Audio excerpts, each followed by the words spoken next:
Hello again, everyone. Welcome to Washington Gun Law TV. I'm Washington Gun Law President William Kirk. Thanks for joining us. Coming to you from Washington's premier indoor shooting facility. Of course, that's Security Gun Club right here in Woodinville, Washington. You know, there's an old adage out there that says, if you give them an inch, they will take a mile. And I think that when you are dealing with individuals who are hell-bent on advancing the cause of civilian disarmament, nothing has ever been more true than describing them in that fashion. If you give them an inch, they will, in fact, take a mile. And in fact, gun control or civilian disarmament legislation is like bad floodwater. It will seep into any area which is not protected. And I'm going to give you an example of exactly how that works based upon what was supposed to be bipartisan legislation. So today, let's spend a few minutes and let's talk about the next way they will try to disarm you.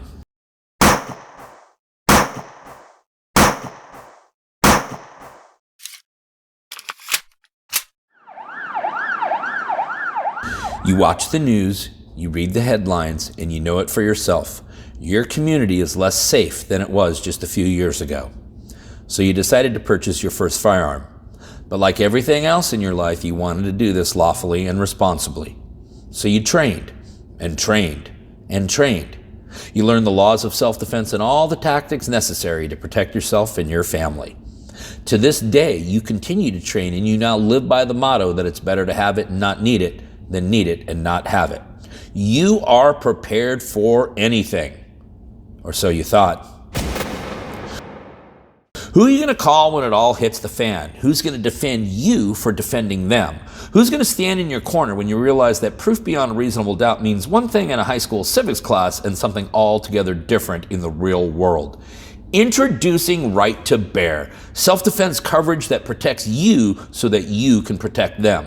With an attorney-answered hotline, you will always get a confidential conversation with your state's attorney. There are no cap limits for either criminal or civil defense.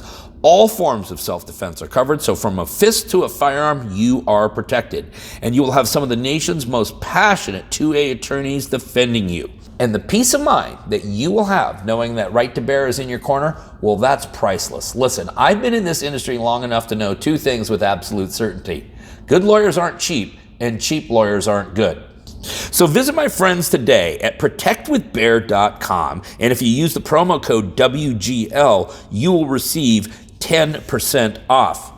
Listen, you need to protect yourself so that you can protect them. Visit my good friends at protectwithbear.com. Okay, here's what we're talking about today. We are talking about the big fanfare last week and the huge announcement of the launching of the National Extreme Risk Protection Order Center, better way putting it, the Federal Office of Red Flag Laws, or better put, the Ministry of Civilian Disarmament. Yes, this is a brand new federal office with a ton of funding, by the way, that is going to help states who don't have red flag laws get red flag laws, and for those states that do have it, make them much more efficient at making sure that they are disarming individuals. Now, as a side note, and I have said this before, and some of you get really ticked off about this, but I do believe that there are some people out there, in fact, and having lived in and out of the criminal court now for almost 25 years of my life, that candidly probably shouldn't be armed.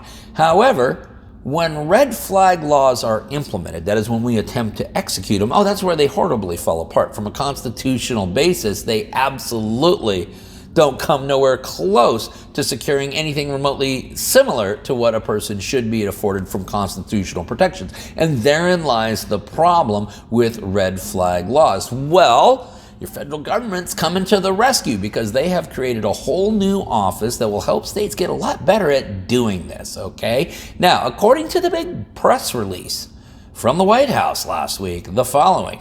The Justice Department launched the National Extreme Risk Protection Order Resource Center, which will provide training and technical assistance to law enforcement officers, prosecutors, attorneys, judges, clinicians, victim service and social service providers, community organizations, and behavioral health professionals responsible for implementing laws designed to keep guns out of the hands of people who pose a threat to themselves or others.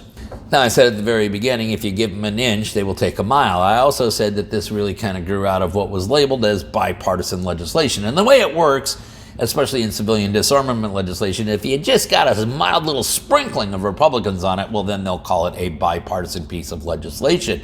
Your Attorney General, Merrick Garland, was quoted as saying, "The launch of the National Extreme Risk Protection Order Resource Center will provide our partners across the country with valuable resources to keep firearms out of the hands of individuals who pose a threat to themselves or others. The establishment of the center is the latest example of the Justice Department's work to use every tool provided by the landmark bipartisan Safer Communities Act to protect communities from gun violence." Translation, do what's ever humanly possible to disarm lawful and responsible civilians thanks to some bipartisan legislation.